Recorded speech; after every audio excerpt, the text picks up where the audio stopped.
একটা প্রজাতন্ত্রী বাংলাদেশ গণতান্ত্রিক দেশ, সেখানকার মানুষ ভোট দিয়ে সরকার ঠিক করেন।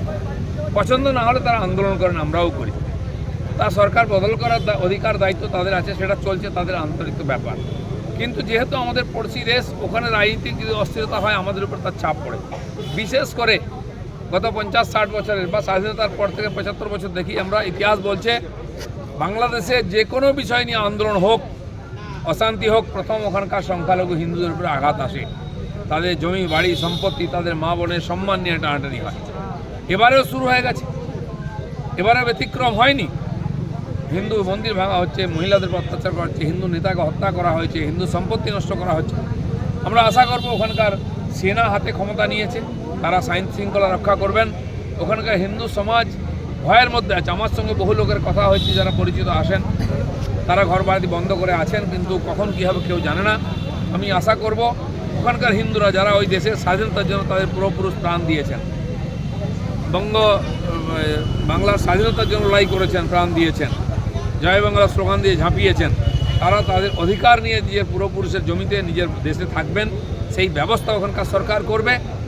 আমরা সতর্ক আছি, নজর রাখছি যাতে ওখানকার হিন্দুদের উপরে যে অত্যাচার হয় এখানেও প্রতিক্রিয়া হওয়ার সম্ভাবনা আছে। সেরকম কিছু হবে না আশা করে আমরা আছি। আশা করব শান্তিতে মিটে যাবে, তারা আবার সরকার গঠন করে শান্তিতে থাকবেন।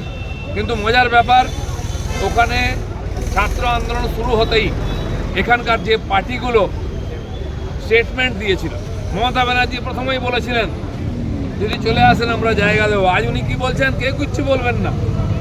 বিশেষ করে বিজেপির লোকেরা কিছু না বলেন। আপনার পৈতৃক অধিকার আছে, গণতন্ত্রটা আপনার একার জন্য, আপনি সব কিছু বলতে পারেন মুখে যা আসেন, আমরা বলতে পারি না। এখানে কি এক পার্টি গণতন্ত্র চলছে? যে কমিউনিস্ট পার্টি সিপিএমের লোকেরা ছাত্র আন্দোলনকে সাপোর্ট করে কথা বলছিল, তারাও বলছে ওই ব্যাপারে কিছু বলা চলবে না, কারণ আপনার রাজনীতির রুটি সেঁকে নেবেন। আর হিন্দু সমাজ যখন মার খাবে তখন মুখ বন্ধ। আমরা দেখেছি যখন সিএ পারিত হয়েছে, নাগরিকত্ব সংশোধনী বিল, তখন পশ্চিমবাংলার গ্রামে গঞ্জে রাস্তাঘাটে হাইওয়ে রেল লাইনে আগুন জ্বলেছে, ট্রেন বাস পোড়ানো হয়েছে, রেল স্টেশন পুড়িয়ে দেওয়া হয়েছে, রেল লাইন উপড়ে ফেলা হয়েছে।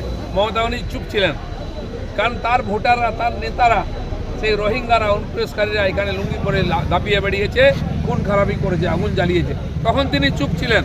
3 দিন আগুন জ্বলেছে, তখন মন্দির পোড়ানো হয়েছে, বিজেপির অফিস পোড়ানো হয়েছে, আর রাস্তাঘাটে লোককে মারপিট ও সম্পত্তি নষ্ট করা হয়েছে 600 কোটি টাকা। কিছু বলেন আমরা চাইব তিনি তার এই রাজ্যের সীমাকে সুরক্ষিত করুন পুলিশকে দিয়ে।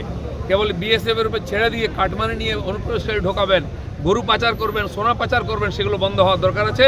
নাহলে এখানকার হিন্দু সমাজও তার রিয়েকশন দেবে। বিধানসভায় বিরোধী দল